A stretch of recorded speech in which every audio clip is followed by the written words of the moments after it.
Fala galera, welcome to episode number 6 of the Mosaic series with the Brazilian vibes right here. In this one, I'll be showing you how you can leverage the universal semantic layer component of Mosaic.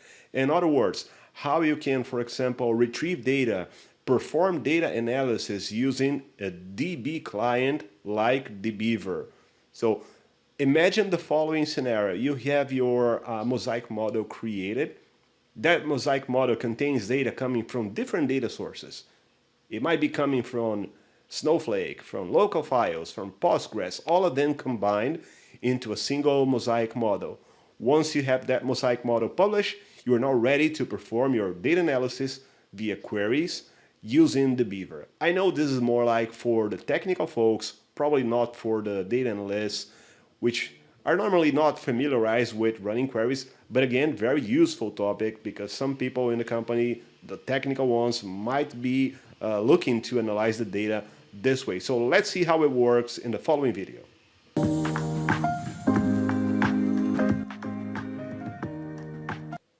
All right, so everything starts here in DBeaver. Let me go ahead and click File, choose New Database Connection, and then we should be using Trino as the database type.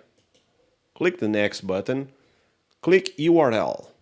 And here we will need the URL. Where do we get the URL? Well, basically you will need to go back to Library. So let's go back to Library, click the Info button of one of your Mosaic models, and under JDBC, you have the authentication mode. You have two options in here, standard or token based. I'll be choosing the standard one. And then you get the URL that you will need. So copy this one, go back to DBeaver, remove everything and paste what you just copied. Now, of course, make sure you add your username and password for LDAP authentication. And once you have that set up, you click Finish.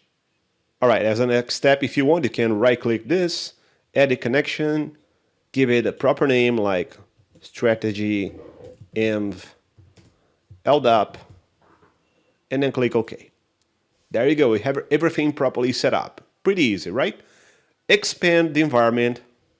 As a next step, it starts to load all the projects, all tables available, of course, depending that you have the proper permissions. Not everyone will be able to see it. So here we have the schema, the SQL database, we can expand it. And then the tutorial project is the one where I created my Mosaic model. It appears here as a schema. I can expand it, go to tables, and then all my Mosaic models, MTDI cubes, OLAP cubes, they will appear right here as tables so you can perform your data analysis. So let's check our PM retail model. It should be somewhere here. So if you keep scrolling down, it's right here. It's a new table. You just expand it, and then all the attributes and metrics available in that Mosaic model, they are now just columns available here. As you can see, once you expand, you will see all of them available. You can actually double-click the table so you can see the diagram. In other words, you can see the model itself with all attributes and metrics. In other words, with all columns. You can actually check the data. Pretty nice, right?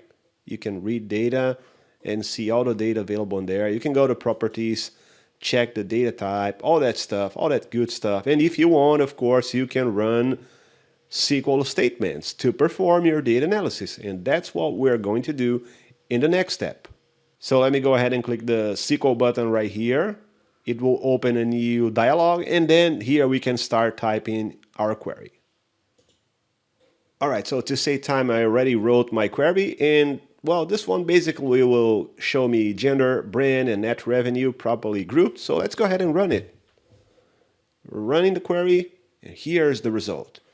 All right, so we are retrieving data from that specific Mosaic model called PM Retail Demo. Of course, this is a pretty simple query. Should we be able to run more advanced query? Yes, because DBeaver fully supports like everything SQL related. So let me show you another SQL a bit more complex this time. Okay, so this one is a way more complex SQL statement because here you see we have one Mosaic model, inventory product, and a second one, sales product, being joined, and the final result will be shown in here. So let me run this one and see how it works. Again, this will take a bit more time, but in the end of the day, it's run, as you can see here. So we're now running, or we're now joining data from two different Mosaic models, two different tables, in other words. But yeah, that's really powerful. It gives us the ability to run not only single queries like this one here, but of course more advanced ones.